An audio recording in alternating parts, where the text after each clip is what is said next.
Welcome to LifeHeal, the future of holistic practice. So this podcast series is for holistic and complementary therapists and health coaches who are ready to evolve with the changing world of health and well-being.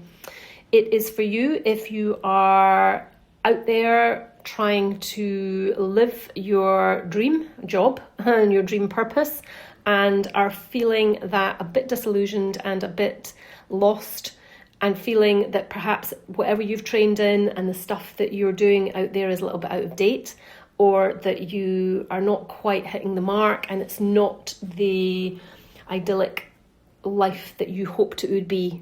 Perhaps you feel that you're not reaching people, you don't know how to reach people. Perhaps you've got your own treatment room and you're sitting there day after day and there's no clients coming in. This podcast is for you if that is the case. So I'm Sam, integrative health coach, therapist and co-founder of LifeHeal, and this series explores how integrative health, lifestyle medicine, social prescribing, digital health and multi-modality therapies are redefining what it means for holistic care and complementary therapies. Each episode is going to blend grounded insight, real-world strategies which can help you align with your own purpose and really find your position in modern healthcare and how you fit with this new healthcare that's coming in. And we're looking forward to spending time with you. If you're ready to dive in and explore the future of holistic practice, then hopefully we can keep you inspired, informed and aligned as the landscape of health continues to evolve.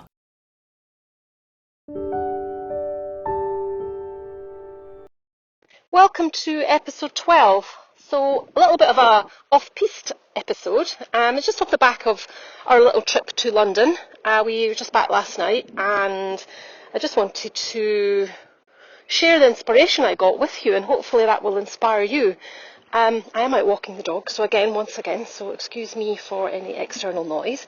But I seem to do my best thinking and when I'm walking, so you have to bear with me. So we are, as I said, just back from London. Eric and I moved to Somerset about 18 months ago, and because we've obviously lived in Edinburgh for, well, my whole life really, apart from when I moved to Cyprus in Germany. But I'm from Edinburgh and Erica's originally from Swansea. So London is the big city. It's huge. We've been lots, as I'm sure you guys have, and it's quite overwhelming. It's a lot. We don't have undergrounds or anything like that in Edinburgh, so that can feel a bit difficult to navigate. So when we moved here, we were like, oh wow, we're so close to the bottom of England. Transport networks, everything just seems easier, but our brains haven't really caught up. So we decided to get on the train and go in from Castlecary, which is this really quaint English station, which is owned by the Newt in Castlecary, as I said. So we went in. It was an hour and 40 minutes on the train, which seemed to go in a blip, and we got there, went to a hotel, and then we started navigating the underground. Erica wanted to go to the Freud Museum. Obviously she's just passed her degree this year, so it really meant quite a lot to her. Anybody studying psychology will relate. He is a huge part and known as the founder of talking therapies, although that's a bit controversial in itself. That's another podcast. So we navigated our way around, and then we went to meet young Erin and her friend, which was incredible. And while we're walking around, we started to feel really energised, and I didn't feel overwhelmed, which I normally do, and I didn't feel like I wanted to get back on a plane to Scotland quickly, and I can't stand it here, and it's a big dirty city. I started to really tune into the place and the history, and like, you go in the underground, and yeah, okay, it's not the most pleasant experience, but you know, when you actually think about it, like, it's absolute genius. It's incredible. And every time you go into one underground, you come out these steps and you come in. Well, it just felt like every time I just kept coming into a different dimension. Whether it be Chinatown or Soho or Oxford Street or whatever, and everything's so fast and accessible. But when we're walking around, like, we just felt not only energised, but super inspired. There's people that are set up businesses and shops, stalls, just selling maybe one thing. There was one place that all they sold was Portuguese tarts. That's it. And apparently they're famous for it. They don't do anything else. And people were queuing up round the corner. Erica said she knew about it, it's famous. And there was another place that all they sell was macarons. Another one's cheese toasties. Someone just sells one handbag. And it made me think, this is the point when we were saying in previous episodes, just about your niche and taking inspiration from other industries. And if you're struggling to have inspiration or find it, and you're not quite sure, go out into your local city or town and just really look around and look at the shops and look behind the windows and what has made these people do this? Why does it look like it's really thriving, or worse, why does it look like it's not? What energy am I feeling from this? Like, all the shops in London make you feel aspirational, inspirational, like you're part of something.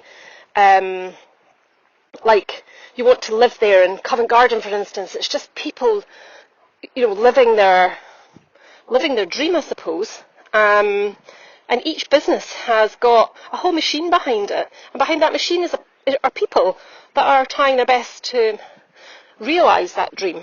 And that's no different from you in your therapy room or your coaching practice or whatever, your spa or whatever it is. And I suppose this podcast is just an opportunity for you to stop and say, if someone was walking past my offering, even if it's online, it doesn't matter. If they're coming across my offering, are they inspired? Can they feel me? Can they see clearly what I do? Am I offering 50 things and it's a bit of a complex thing for them to navigate? Like those restaurants where you go and they do, we cover 50 cuisines from different countries, and you just think, oh come on, that's got to be frozen stuff. That's not going to inspire. Whereas, these places where they do tasting menus, and you only get 2 or 3 things for each course. There's a lot of love being put into that, and that is the same for our industry. So are you offering a clear message, package? Are you doing something which is exciting? Is it different? Are you speaking in a different way? Have you thought about, remember we spoke about the burger before, have you thought about every single ingredient that you offer?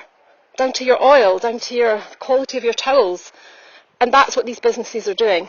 And that's what London is made up of. A lot of businesses, not all of them, but a lot of people and businesses that are, because there's competition, obviously, it's massive, so they can't slack. The service is great, it's a big city, reviews are important, but that should inspire, and it certainly inspired us. We were quite blown away, and I've come back. We only stayed a night, spent one full day, one night, and half a day, and came back, and that was enough. I didn't want to be, because we were like, well, we'll just save the next bit for later, because if that's where we go for our inspiration, then that's fantastic, because it's not that far. But you might have places near you. If your city, if you think, oh, I just don't see my city. Like, I don't see Edinburgh like that, really, because I've lived there my whole life. Even though everyone else is, oh my God, it's so gorgeous and blah, blah, blah, which it is, and very grateful to have lived there, but you don't see it the same. So get on a train, get in your car, get on a plane, go somewhere inspiring, go somewhere, not the obvious place. We all tend to sort of go to the most obvious places. It would have made, Erica said that, it would have made sense for us just to go, let's just go on a cruise, or let's just go somewhere that's to a spa hotel or something. I mean, why would you want to traipse about London in December when it's freezing? But it was absolutely incredible, and we've both come back super ready to go. We got up early, and really, really in a place of gratitude, and that is not the way I expected to feel coming back from a trip like that. Because we were on the road for 18 months after we left Edinburgh, we find travelling, hotel rooms, quite tiring. So we've decided to commit to the next year to trying to not fly, because we find it exhausting. It's not a pleasant experience. It does not give me the inspirational or aspirational feeling whatsoever. Even if, you go to the airport and you're all showered, ready, new clothes, and you're feeling amazing, by the time you got through security, you're a bedraggled mess, and you feel like you need to scrub yourself. I don't know what it is, because to be fair, stations aren't that great either, but we've just had enough of it for just now. A lot of the flights we've been on recently, there's been a lot of drinking, been a bit scary. There was a big fight on one of them, and the US Marshals had to come on, and it just wasn't that pleasant. And not to say there's not things happen on other things, but we've just had enough of that. So we have, as I say, we have come back, and we feel like we've had a real break, and we're super, super grateful for it. So I just wanted to connect really and just say, like, that is one of the ways that you can find inspiration and ideas, and go into these places and watch how they're behaving. What language are they using? We went into this most expensive cake ever, and I don't eat sugar. I've been off sugar for over a year now. And we went into this cake shop. I can't remember what it was called. It was ELON or something. It was an après ski bar, and there's quite a few of them in London. And this cake was about this 6-tier pistachio affair. £9.50 for the cake. I mean, really. But I didn't care, because I was like, well, it was a treat. I had a little bit of it. We had 2 teas. On the table, there was an iPad. Everything was done through the iPad, but you could get service as well, so the service was excellent. But everything was branded, everything was thought about, the place was immaculate, there was people sitting there journaling, it just had that cool feeling about it.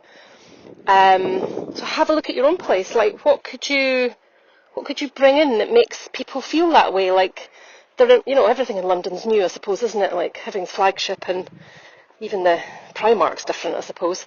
But what could you do in your online store even, or your physical store, or your treatment room, even if it's in your house, even if it's in your garden? How could you make it really you? And to get that inspiration, go somewhere different. If you're in Edinburgh, go to Glasgow. If you're in Manchester, go to Liverpool. Just go different places, different high streets. Really see, like, what are people doing? Why are they doing that? How can I adapt and adopt that for my business? So this is just a short one. And I hope that's given you a little bit of insight. And again, thank you for all the lovely comments for the podcast. We're super excited. The numbers are going up, and really excited to share, obviously, everything with the guest speakers and stuff that are coming on. So share it all with you. So enjoy your week, and I shall chat to you soon.